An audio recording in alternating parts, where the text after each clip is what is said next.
अगर अपने घर की कंस्ट्रक्शन करवा रहे हो और नई आइडिया है कि सही से कैसे काम करना है, ठेकेदार सही से काम कर रहा है कि नहीं कर रहा है, वो देखना है तो ये वीडियो देख लो। इसमें शुरू से एंड तक आपको क्या क्या चीज़ें ध्यान देनी है घर की कंस्ट्रक्शन में, वो ऑलमोस्ट मैं कवर कर दूंगा। शुरू से एंड तक देखेंगे।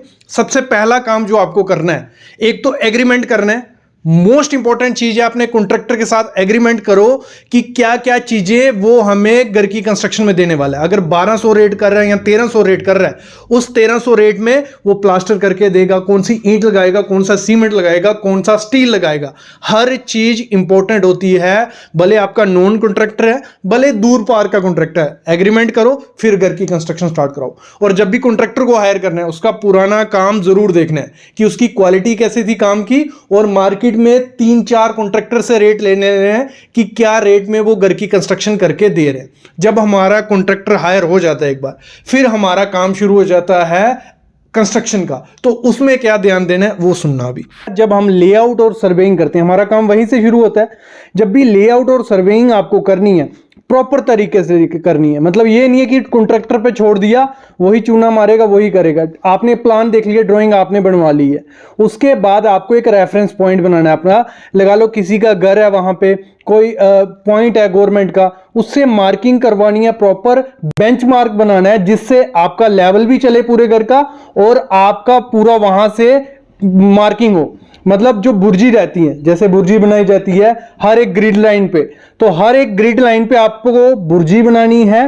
देखो प्रॉपर मार्किंग करवाना कि आपकी ग्रिड लाइन कहां जा रही है, कॉलम की पोजीशन क्या आएगी, फुटिंग की पोजीशन। नहीं तो होता क्या है, जब मार्किंग की जाती है मतलब तुक्के से मार्क कर दिया जाता है, और जहां फुटिंग होनी होती है वहां कॉलम कहीं और होता है, फुटिंग कहीं होते है। ये बहुत मोस्टली हर जगह मैंने देखी जाती है ये चीज कि चलो फुटिंग तो हो रही है, और फुटिंग होती है एक कोने पे आगे, ठीक है, और कॉलम होगा एक कोने पे, तो कोई दिक्कत उसमें बाद में मतलब जो लोड आएगा वो नीचे बैठेगी आपकी फुटिंग। तो आपको लेआउट या सर्वेइंग प्रॉपर तरीके से करवाना है, भले छोटा घर है भले बड़ा घर है। फिर आती है बात एक्सकवेशन की, खुदाई की। जब भी एक्सकवेशन खुदाई करवानी है, पेड़ वगैरह जो बड़ी बड़ी चीजें होती है, मतलब पत्थर हो गए, ये हटा तो देने ही है आपको, लेकिन नीचे आपको चेक कर लेना है कि कहीं पाइपलाइन तो नहीं है, इलेक्ट्रिक की वायर तो नहीं है, तो बाद में दिक्कत आपको आ सकती है। दूसरी चीज, आपको जब भी एक्सकवेशन करवानी है, आपको चूज करना है कि जेसीबी से करवाऊं या लेबर से। देखो जेसीबी से करवाओगे काफी ज्यादा जल्दी हो जाती है, थोड़ी बहुत ड्रेसिंग करनी पड़ती है और खर्चा भी कम आता है। लेबर से क्या होगा, परफेक्ट तरीके से, मतलब आपने जैसी मार्किंग की होगी वैसा ही वो खोद के दे देंगे, तो लगभग टाइम ज्यादा लगता है। अगर टाइम आपके पास कम है तो जेसीबी से करवा के ड्रेसिंग करवा लीजिए, बाकी आप लेबर से भी करवा सकते हो। देखो जैसे ड्राइंग में मेंशन होता है कि आपको डेप्थ इतनी रखनी है, आपकी मतलब डेप्थ 5 फुट है या 4 फुट है, तो आप जब एक्सकवेट करवा रहे हो आपको देखना है कि 4-5 फुट पे अगर हार्ड स्टार्टा मतलब पत्थर वगैरह हार्ड स्टार्टा आ रहा है तो ठीक है, नहीं तो डेप्थ थोड़ी ज्यादा कर देना, कोई दिक्कत उसमें नहीं आएगी। थोड़ा सा खर्चा बढ़ेगा लेकिन आपके घर की स्ट्रेंथ बन जाती है। और अगर बाई चांस जैसे खुदाई कर रहे हो, नीचे पानी आ जाता है फुटिंग में, तो उस पानी को बाहर निकाल के मोटर से फिर ही पीसीसी करना, कहीं मतलब पानी में ही कंक्रीट मत डाल देना, ये भी बहुत जगह गलती की जाती है। और जो भी एक्सकवेशन के बाद मिट्टी निकलती है, उसमें पत्थर होते हैं, डेब्रिस होती हैं, वो कभी भी फिलिंग में मत यूज करो। लोग क्या करते हैं, जैसे हमारा फुटिंग निकाली, मिट्टी साइड पर रख देते हैं, नीचे कॉलम किया, फुटिंग की को कॉलम खड़ा कर दिया, उसमें वही मिट्टी डाल देते हैं, वो प्रॉपर से कंपैक्ट नहीं होती है, वो बीच में वॉइड्स रह जाते हैं, गैप रह जाते हैं, और बाद में फ्यूचर में जब हमारा घर बन जाता है सिंगल स्टोरी या डिप्लेक्स, वो नीचे सेटलमेंट होती है। और आप तभी देखते हो जैसे नया घर बना होता है, थोड़े टाइम बाद उसमें क्रैक्स आ गए होते हैं। ये मोस्टली रीजन यही होता है कि आपने फिलिंग अच्छे से नहीं की है। आपको क्या करना है, जो मिट्टी निकली है उसको निकाल के फेंक दो, कहीं दूर जाके डिस्पोज कर दो, और वहां पे अच्छी सी मिट्टी लाओ, मूरम लाओ जो प्रॉपर से पैक हो। और एकदम से मूरम का ट्रैक्टर या ट्रक लाके सीधा फुटिंग में मत डाल दो, उसको लेयर वाइज डालो। मतलब एक लेयर डाली, उसकी कंपैक्शन कर लो या फ्लडिंग कर लो। अगर वहां कंपैक्टर या रोलर नहीं है प्रेजेंट, तो पानी, खुला पानी छोड़ दो उस पे, पानी अगर महंगा है तो कंपैक्टर ले आओ किराए पे, 500 रुपए किराया, तो प्रॉपर लेयर में डालो, भले 1 फुट की लेयर दिन में डालो, उसको कंपैक्ट कर लो, फिर दूसरी लेयर डालो, ऐसे कंपैक्ट करोगे तो आपके घर में जो सेटलमेंट क्रैक्स होते हैं वो कभी नहीं आएंगे, ये गारंटी हो जाती है। मोस्टली क्रैक्स इसी वजह से आते हैं, फिलिंग करते हैं, उसको कंपैक्ट नहीं करते हैं या फ्लडिंग नहीं करते हैं, ये चीज हो गई। जब आपका ये हो जाता है उसके बाद एंटी टर्माइट एटीटी, आपको एटीटी करवानी है।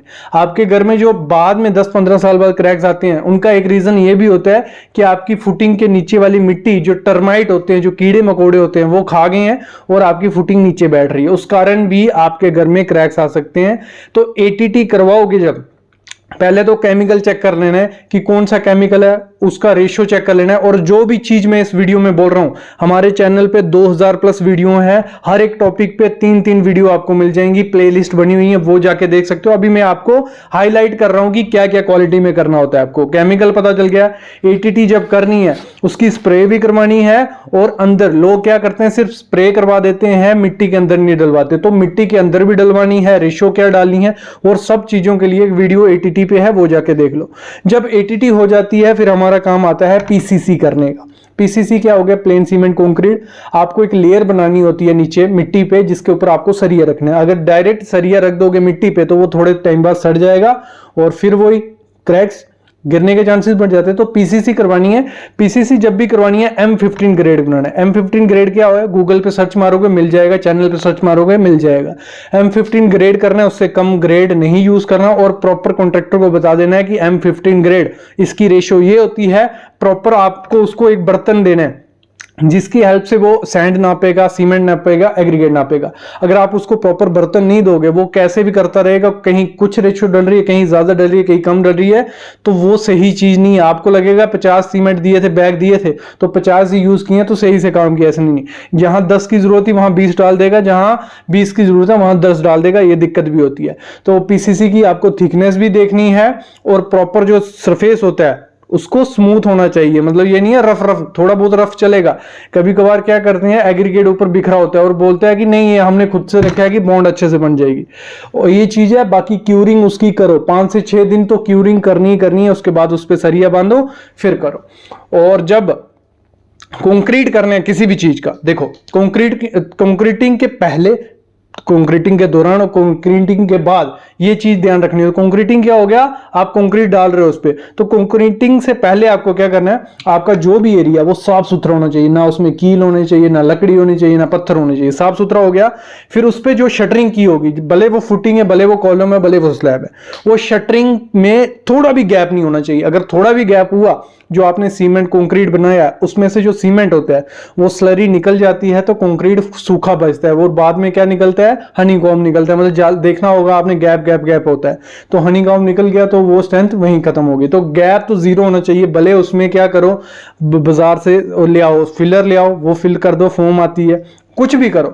और जो सपोर्ट्स आपकी होनी चाहिए, प्रॉपर सपोर्ट्स होनी चाहिए। स्लैब है तो प्रॉपर खड़ी सपोर्ट्स होनी चाहिए। मतलब 600 mm पे अगर सपोर्ट नहीं हुई, जब आप स्लैब डाल रहे होते हो, थोड़ी बहुत सेटलमेंट हुई तो स्लैब में क्रैक्स आ जाएंगे। बाकी में अगर सपोर्ट्स नहीं हुई, प्रॉपर से इंक्लाइन सपोर्ट नहीं हुई, तो क्या होगा, आपका कॉलम टेढ़ा हो सकता है, फुटिंग खुल सकती है। तो अगर खुल गई तो फिर डबल खर्चा होने वाला है।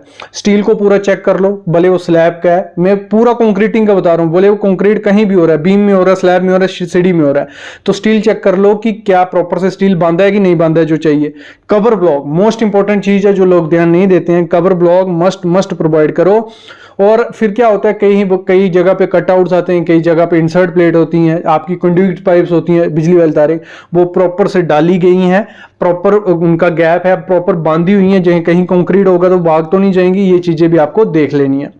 तो कंक्रीट के लिए प्रॉपर सेफ्टी करनी है। मतलब कोई भी कंस्ट्रक्शन का काम, भले छोटे पैमाने पे बड़े पैमाने पे, कंस्ट्रक्शन के काम में आपको सेफ्टी का ध्यान देना ही देना है। अगर सेफ्टी का ध्यान नहीं दोगे, अगर कोई इंजरी होती है, डेथ होती है साइट पे, तो सबसे पहला नंबर ओनर का या इंजीनियर का लगता है। तो आपको सेफ्टी, उनको प्लेटफॉर्म बना के देना है, कोई भी काम के लिए पूरी सेफ्टी देखनी है। कंक्रीट का फिनिश लेवल देखना है कि कहां तक उसको फिनिश चाहिए, कॉलम है तो देख लेना है, इसके ऊपर बीम भी आने वाला है तो उसका देख लेना है, स्लैब का फिनिश लेवल देखना है, 5 इंच की स्लैब है तो 5 इंच की स्लैब है, फुटिंग का देख लेना है, तो फिनिश लेवल देख लेना है तो प्रॉपर से कंक्रीट होगा। वाइब्रेटर देख लेना है, वाइब्रेटर आपने लाया है कि नहीं लाया है, जो भी रेशियो डालने वाले हो M25 या M30 तो वो ग्रेड प्रॉपर है कि नहीं है, कंक्रीट की क्वांटिटी कितनी आने वाली है, और जो स्टील खड़ा किया उसको सपोर्ट मिली है नहीं मिली है। ये हो गया कंक्रीट से पहले के काम। जब कंक्रीट आपका हो रहा होता है उस दौरान क्या देखना है आपको, स्लम चेक करना है। स्लम कंक्रीट अगर नहीं है, छोटे पैमाने पर काम कर रहे हो तो देखने से आइडिया लग जाता है कि कहीं ज्यादा पानी तो नहीं डाला जा रहा कंक्रीट में। कॉन्ट्रैक्टर क्या करते हैं, ज्यादा पानी डालते हैं जिससे उनका काम जल्दी हो जाए, तो आपकी उससे स्ट्रेंथ कम होगी। जितना ज्यादा पानी होगा कंक्रीट में उतनी ज्यादा स्ट्रेंथ कम हो जाती है। और पानी कितना डालना है इस पे वीडियोस हैं, वीडियोस देख सकते हो। नेक्स्ट चीज आपको क्या करनी है, जो भी कंक्रीटिंग कर रहे हो कंटिन्यू कंक्रीट करना, बीच में ये नहीं है कि 1 घंटे का गैप लिए, 2 घंटे का गैप ले लिए तो कोल्ड जॉइंट उसमें हो जाता है। कोल्ड जॉइंट से क्या होगा, जब उसमें दोबारा कंक्रीट किया जाएगा वो प्रॉपर से एक दूसरे से मिलेगा नहीं, वहां क्रैक रहता है, वहां गैप रहता है, वहां लीकेज के चांसेस और स्ट्रेंथ डिक्रीज के चांसेस हो जाते हैं। जब भी कंक्रीट आपको करना है, भले फुटिंग में कर रहे हो, कॉलम में कर रहे हो, स्लैब में कर रहे हो, 1.5 मीटर दूर से ज्यादा कंक्रीट नहीं फेंकना है। मतलब आपको आराम से कंक्रीट फेंकने, दूर से फेंकोगे एग्रीगेट कहीं, सीमेंट कहीं, सेग्रीगेशन हो जाती है और वो कंक्रीट की स्ट्रेंथ उतनी नहीं आती है। जब भी कंक्रीट करो वाइब्रेटर जरूर मारो। वाइब्रेटर कैसे मारना है, ये नहीं है कि वाइब्रेटर डाल कर रख गए भूल गए, उससे क्या होगा, ब्लीडिंग हो जाती है। कंक्रीट का पानी ऊपर आता है, नीचे सिर्फ कपची कपची बचती है। तो ज्यादा भी नहीं मारना है, कम नहीं मारना है, मतलब 2-3 सेकंड एक जगह घुसाओ, निकालो, फिर दूसरी जगह घुसाओ, इस तरीके से मारा जाता है। तो कंक्रीट को लेयर में डालना, अगर आपका लगा लो कोई कहीं कॉलम डाल रहे हो तो 3 मीटर हाइट है तो एकदम से 3 मीटर हाइट का कंक्रीट भर दोगे, उसकी स्ट्रेंथ वैसी नहीं आएगी। तो लेयर में डालो, पहले 400 mm भर लो, फिर थोड़ा 5 मिनट का गैप लो, उसको वाइब्रेट कर लो, फिर दूसरा भरो, ऐसे इस तरीके से आपको भरना है। जब भी इनिशियल सेटिंग टाइम होता है कंक्रीट का, वो पता कर लो कितने, 30 मिनट है, 35, 40 इतना ही रहता है, 30 मिनट से 40 मिनट रहता है। सीमेंट का रहता है, कंक्रीट का नहीं, तो सीमेंट उसमें यूज हो रहा था, कंक्रीट का ही हुआ। तो जब उसमें इनिशियल सेटिंग टाइम आपको पता है, जैसे इनिशियल सेटिंग टाइम हुआ थोड़ा थोड़ा पानी मारना स्टार्ट कर दो कंक्रीट पे। उससे क्या होगा, जो आपके श्रिंकेज क्रैक्स रहते हैं वो उसके चांसेस कम हो जाते हैं। तो क्यूरिंग आपको स्टार्ट कर देनी है। जैसे कंक्रीट हो रहा है आपका, जहां कंस्ट्रक्शन जॉइंट आता है, लगा लो कॉलम है, यहां बंद करना है तो वहां कुछ स्टॉपर लगा के रखो कि कंक्रीट आपका वहां रुक जाए। जब ज्यादा भर जाएगा या कम भरेगा तो तोड़ना पड़ेगा, दोबारा भरना पड़ेगा, तो ये दिक्कत रहती है। तो प्रॉपर मार्किंग कर लेनी है लेवल की, जो भी लेवल रहता है, फिनिशिंग रहता है, ये ध्यान देनी होती है कंक्रीटिंग के दौरान। जैसे आपका कंक्रीट खत्म हो जाता है, सबसे पहला काम, जैसे मैंने कहा इनिशियल सेटिंग में बाद क्यूरिंग, तराई करना, उसकी शुरू कर दो। तराई कैसे कर सकते हो, अगर कोई वर्टिकल जगह है, ठीक है, तो वहां पे वेट हेजिंग जो बोरी आती है उसको गीला करके डाल दो और हर 1 घंटे के बाद पानी मारते रहो। और फ्लैट सरफेस है जैसे स्लैब है तो वहां पे आप पॉन्ड्स बना दो, जैसे पाली बनाई जाती है सीमेंट से, रेत से, उसमें पानी रहना ही रहना चाहिए। 8 से 10 दिन पानी उसमें रहेगा तो प्रॉपर से आपका कंक्रीट स्ट्रेंथ पकड़ेगा। और जो भी करेक्टिव एक्शन होता है, जैसे हमारा कंक्रीट हो जाता है पहले दिन, हम उसको 17 घंटे के बाद जो भी वर्टिकल सरफेस रहती है मोस्टली खोल देते हैं। जैसे उसको खोला, उसमें पानी मारना है और जहां जहां हनीकॉम आया उसको प्रॉपर से 1:1 का माल बना के सही कर देना है। और ये तरीका होता है सही से कंक्रीट करने का। ठीक है, ये हो गया सब चीजें। अब आती है जब ब्रिक वर्क कम करते हैं, तो ब्रिक में क्या है, पहले तो क्वांटिटी आपको पता होनी चाहिए कितनी ब्रिक चाहिए। ये हो पता हो कि 10,000 ब्रिक पड़ी है और लगनी 20,000 है। जब काम चल रहा है तो फिर देखते हैं दूसरे दिन तो काम ब्रिक ही नहीं है। ब्रिक की क्वालिटी चेक कर लो, पहले सैंपल लेके उसके टेस्ट कर लो। टेस्ट कैसे करने हैं घर पे ही कर सकते हो, उस पर वीडियो है वो देख सकते हो। मोटार जो यूज करने वाले हो उस पर, ठीक है, आप 1:5 का माल बना रहे हो या 1:4 का, तो 1:4 का ही होना चाहिए। मैंने जैसे कहा कॉन्ट्रैक्टर को फर्मा बना के दे दो, उसको कोई बर्तन दे दो जिससे 1 सीमेंट डालेगा, 5 वो सैंड डालेगा, तो उससे उसको प्रॉपर रहेगा, नहीं तो अपने से करता रहेगा कुछ भी। तो मोटार की रेशियो देखनी है और प्रॉपर देख लेना है कि ब्रिक की लोकेशन कौन सी है। यहां पार्टीशन 4 इंच की है तो 4 इंच की दो, जहां पार्टीशन 5 इंच की और 9 इंच की है 9 इंच की दो। तो ये पहले देख लेना, नहीं तो मोस्टली देखते हैं यहां नहीं आनी थी, फिर तोड़ते हैं यहां आनी थी, फिर ऐसे किया जाता है, उससे खर्चा बढ़ता है, टाइम जाता है। और ब्रिक की वेटिंग बहुत इंपॉर्टेंट चीज है, आपको पहले ही ब्रिक को गीला करके रखना पड़ेगा। अगर उसको मतलब पहले दिन पानी पिलाया, फिर पानी, मतलब जितना पानी उसको पिलाओगे ना उतना अच्छा, उतनी उसकी स्ट्रेंथ होती है। तो ये नहीं है कि जैसे ब्रिक लगाने वाले हैं थोड़ा पानी डालो और लगा दी, तो वो खराब चीज है। जब प्लास्टर करोगे ना तो ब्रिक आपका पूरा प्लास्टर का पानी सोख लेगी और प्लास्टर आपका पाउडर बन जाएगा। जो भी जॉइंट की थिकनेस होती है, जैसे बीच में थिकनेस आती है ना 10 mm की, वो 10 mm रखनी ही रखनी है, उससे कम नहीं रखनी है, ना ज्यादा रख के भी कोई फायदा नहीं है, ठीक है। जो भी ब्रिक का फ्रॉग होता है वो सीधा रखना कि कंक्रीट उसमें प्लास्टर उसमें भरे, दूसरी ब्रिक उसके ऊपर आए, ये चीज भी रखना। प्लम बॉब चेक करते रहो हर, मतलब एक दिन में तो मेरे ख्याल में 1500 mm या 3 फीट से ज्यादा दीवार मत करो, ज्यादा करोगे तो वो गिरने के चांसेस भी हैं और प्रॉपर से नहीं होती है, स्ट्रेंथ नहीं पकड़ती है। तो प्लम बॉब की हेल्प से देखते रहो कि लेवल सही जा रहा है नहीं। अगर लेवल अभी सही नहीं होगा, बाद में जब प्लास्टर चढ़ाया जाएगा, एक जगह 30 mm प्लास्टर होगा, एक जगह 10 mm प्लास्टर होगा, ठीक है। ये चीज भी आपको देखना है। और फिर जो भी साइज है डोर का, डोर कहां आना है, कहां क्या साइज है वो रख लो, विंडो का साइज, लोकेशन, ये सब चीजें आपको करनी है। और जब आपकी ब्रिक वर्क हो जाती है उसकी 10 दिन तराई करो। 10 दिन तराई की होगी तो स्ट्रेंथ पकड़ेगा, नहीं तो प्लास्टर आपका पाउडर बन जाएगा। पहले देख लेना, जैसे आपने 3 फीट किया, सिल लेवल पहुंच गए, वहां पे आपको कंक्रीट बैंड जो देना होता है वो कंक्रीट बैंड देना ही देना है। लिंटर लेवल कहां है, लिंटर लेवल तक ब्रिक वर्क करो, मतलब ब्रिक वर्क के दौरान ये चीजें ध्यान रखनी है। जब हम स्टील बांधते हैं, ठीक है, स्टील कोई, ये देखो आगे पीछे चल रही है लेकिन समझते रहना किस चीज के लिए बोल रहा हूं। जब स्टील बांधा जाता है उसका बीबीएस पता है, बार बेंडिंग शेड्यूल, जिनको नहीं पता है तो उस कॉलम की शेप क्या होगी, उस बीम का शेप क्या होगा, ये आपको ड्राइंग में मेंशन होता है। लेकिन आपको कॉन्ट्रैक्टर को बोल देना कि बीबीएस बना लो, अच्छे से पूरा रखो, वेस्टेज ना हो। बीबीएस के हिसाब से काम करना सही रहता है। कहां कौन सा डाया आएगा, क्या ब्रांड यूज होने वाला है, ये चीजें ध्यान रखनी होती है, ठीक है। और जब भी सरिये को बांधना है आपको देखना है कॉन्ट्रैक्टर यहां सिंगल वायर यूज करता है, डबल वायर यूज करो, अच्छे से पोजीशन में बंधा रहेगा तो कंक्रीट के टाइम भी वो रुका रहेगा। कौन सी लोकेशन में बाहर आना है ये चीज भी देखना है।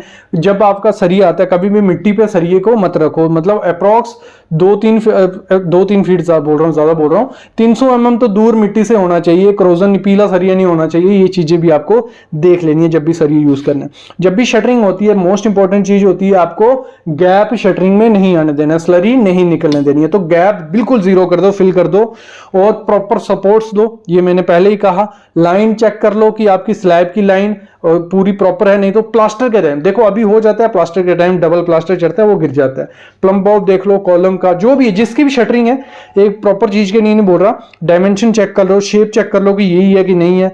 ग्रिड लाइन के हिसाब से शटरिंग, मतलब आपकी जो फुटिंग है अगर वो सही से होगी, कॉलम सही से होगा, कॉलम सही से होगा, बीम सही से होगा, फिर स्लैब होगी। तो फुटिंग में आपको ग्रिड चेक कर लेना है कि प्रॉपर कॉलम बीच में आ रहा है नहीं आ रहा है, ये चीजें चेक कर लेनी है। नहीं तो कॉलम आगे पीछे होगा, बीम जब डाला जाएगा तो बीम टेढ़ा दिखेगा आपको। ग्रिड चेक कर लो। और ये जो भी वायर यूज की जाती है फुटिंग में या कॉलम में, देखो कंक्रीट के अंदर से, मतलब शटरिंग के अंदर से बाहर वायर लाई जाती है और जो वो रास्ता बनता है जब शटरिंग खुल जाती है तो उसी से पानी अंदर घुसता है और आपकी स्ट्रेंथ डिक्रीज होता है, सरिया डिट्रॉइड होता है। ये काम हो गया, ठीक है। ब्रिक हमने कर ली थी, उसके बाद प्लास्टर का काम आता है। जब आपको प्लास्टर करवाना है सबसे पहले तो क्यूरिंग 10 दिन उसकी होनी ही होनी चाहिए। दूसरी जो कंडक्ट पाइप डाली जाती है बिजली के लिए, इलेक्ट्रिक वायर्स के लिए, उन कंडक्ट को प्रॉपर से कट करो, डाल दिया। एक लेवल होता है, ब्रिक पे मारा होता है, बुल मार्क भी जो बोला जाता है, बटन मार्क भी बोला जाता है, उस पे वो क्या मारा जाता है, छोटे छोटे मारे जाते हैं जिससे प्लास्टर का लेवल पता चलता है। तो उस लेवल के हिसाब से आपको कंडक्ट पाइप्स डालनी है। जो हमारा सरफेस होता है कंक्रीट का, वहां पे आपको क्या करना है, आपको वहां हाकिंग कर देनी है, रफ कर देना है उस जगह को। तो ये कर देना है, दीवार पे बुल मार्क होना चाहिए, ठीक है। ये सब चीज जब हो जाती है फिर जो आपने कंडक्ट पाइप डाली होंगी, ठीक है, कंडक्ट पाइप्स को आपको प्रॉपर रेशो बनानी है, 1:3 का माल बना के कंडक्ट पाइप को छुपा देने अंदर, ठीक है। जब छुपा दिया उसके ऊपर आपको चिकन मैश यूज करनी है और क्यूरिंग करो। जो आपने वो किया होगा ना कंडक्ट पाइप को, प्लास्टर छोटा सा, तो उसकी तराई करो 5-6 दिन, ठीक है। जब मोटार जो यूज करनी है प्लास्टर में, वो आपको 30 से 45 मिनट के अंदर कंज्यूम करनी ही करनी है, नहीं तो वो खराब हो जाती है। और जो प्लास्टर करते टाइम नीचे प्लास्टर गिरता है उसको मत यूज करो, उसमें एक्स्ट्रा सीमेंट डाल के यूज करो। नहीं तो कुछ लोग क्या करते हैं, नीचे से उठाते हैं, वो तो 1 घंटा पुराना भी होगा, पानी डाला लगा दिया, ये खराब चीज है, ठीक है। सीलिंग में सबसे पहले प्लास्टर करो और धीरे धीरे नीचे आते जाओ। नंबर ऑफ कोट्स कितने आएंगे ये मेंशन होना चाहिए, अंदर 1 कोट आना चाहिए, सीलिंग पे 6 mm का होना चाहिए, दीवार पे 12 mm का। तो ये चीजें पता होनी चाहिए। एजेस वगैरह पूरे प्रॉपर से बना लो, नहीं तो दिक्कत आएगी। क्यूरिंग 10 दिन तराई उसकी करनी ही करनी है। फंटी और प्लम बॉब से प्लास्टर चेक करो, नहीं तो जब पेंट वगैरह होगा, पुट्टी होगी, तो वो टेढ़ा सा दिखेगा। ये चीज भी आपको ध्यान देना है। जो भी मतलब जैसे चिकन मैश हमने लगाई, उस पे जब प्लास्टर किया जाएगा वो प्रॉपर से चिकन मैश बाहर नहीं दिखनी चाहिए। विंडो और डोर का साइज हमेशा देख लेना। फिर जब इलेक्ट्रिक का काम आता है, आपको जब स्लैब में इलेक्ट्रिक की पाइप डालनी है, प्रॉपर वो पाइप जॉइंट एक दूसरे से होना चाहिए। बाद में जब कंक्रीट करने वाला कर देता है, जॉइंट प्रॉपर से आपने किया होगा निकल जाएगा, और बाद में इलेक्ट्रिक वाला बोलेगा कि आपने तो कंक्रीट वाले ने निकाल दिया, अब क्या करें, बाहर से वायर करिए। मोस्टली हुआ है। तो आपको स्लैब की पूरी ड्राइंग के हिसाब से पंखा कहाँ आना चाहिए ये वो कर लेना है। नीचे जब आपको फैन की मतलब जो बॉक्सेस रहते हैं, जब हमने जो प्लास्टर से पहले काम किया जाता है इलेक्ट्रिक का अंदर वाला, तो वहां पे बटन मार्क मारे जाएंगे कि इतने लेवल पे हमारा प्लास्टर होगा। तो उस लेवल से अंदर बॉक्स आपके फिक्स होने चाहिए, प्रॉपर से फिक्स करके उनकी क्यूरिंग करो। फिर जो लेवल है, कितने लेवल पे ये स्विच आना चाहिए, ये स्विच आना चाहिए, वो प्रॉपर से पूरा फिक्स होना चाहिए। फिर उसके बाद प्लास्टर करने दो। प्लम्बिंग के टाइम भी आपको क्या करना है, जो पाइप्स अंदर दौड़ाई जाती हैं, ठीक है, उनका चेक कर लो। पानी प्रेशर से जो हाइड्रो टेस्ट किया जाता है वो टेस्ट नहीं होता है, तो फिर भी पानी खोल के प्रॉपर पानी डाल के देखो कहां से लीकेज हो रहा है, फिर उसके बाद उसके ऊपर प्लास्टर करने देना। जॉइंट टेस्ट कर लिया, फिर कहां प्लम्बिंग की हाइट आएगी, जो भी फिक्सचर्स रहते हैं, सीट कहां आएगी, वॉश बेसिन कहां आएगा, इनका प्रॉपर से पूरा पॉइंट लगा के फिर करो, ठीक है। वाटर प्रूफिंग करवा लो, अगर आपके टॉयलेट बाथरूम की करवानी है वो पहले ही करवा लेनी है। जब हमारी फ्लोरिंग होती है, फ्लोरिंग का काम आता है, फ्लोरिंग के टाइम लेवल मोस्ट इंपॉर्टेंट चीज होती है, स्लोप कहां देनी है। तो जो बेड बनाया जाता है पहले, मतलब टाइल के लिए नीचे सैंड और उसका, तो वो आपको प्रॉपर से देना है। कच्चा प्लास्टर जो फर्श पे किया जाता है, ठीक है, वो देके पूरा देखे, फिर आपको लेवल देख लेने हैं डोर का, कि डोर कहां आने वाला है, कितनी स्लोप चाहिए, प्रॉपर से क्लीन एरिया होना चाहिए। टाइल चेक कर लेनी है कौन सी लगानी है। रेशियो मोटार की, जो आप बेड बनाने वाले हो, एडहेसिव से लगाने वाले हो, सीमेंट से लगाने वाले हो, ग्रुप टाइलिंग में कितना रखना है, स्लोप वगैरह, ये सब चीजें चेक करके आपको करना है। और जब पेंटिंग का काम आता है, आपको प्लास्टर किए हुए 10 दिन होने चाहिए, प्रॉपर से सूख गया होना चाहिए, दीवार पे कोई मॉइस्चर नहीं होना चाहिए। फिर उसके बाद आप पुट्टी मरवाइए, 2 कोट जो भी है आपके। पुट्टी मराने के बाद जो फ्लोरिंग आपने पहले की है, नीचे मैटिंग वगैरह कर लेना, नहीं तो वो खराब हो जाएगी।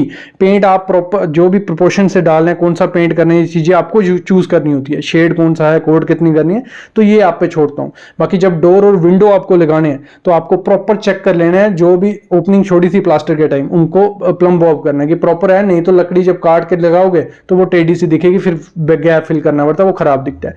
तो इस तरीके से बड़ी लंबी वीडियो हो गई है, अभी मैंने ऊपर से बताया ये आपको चीजें, ठीक है, लेकिन थोड़ा तो आपको 10 से 20% आपकी क्वालिटी घर की सही होगी अगर ये चीजें फॉलो करोगे। तो इस पे बहुत वीडियो बन जाती है यार, अगर आप प्यार दोगे, आप कहोगे कि वीडियो ले आओ, हम ले आते, जो भी आपके कमेंट्स होते हैं ना, वो वीडियो आ जाती है दूसरे तीसरे दिन।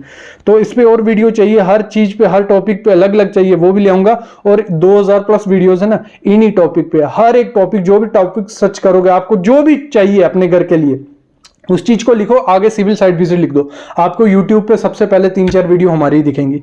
तो ऐसी वीडियोस मैं लाता रहूंगा, बस आप चैनल को सब्सक्राइब करके रखो और बेल आइकन दबा के रखो।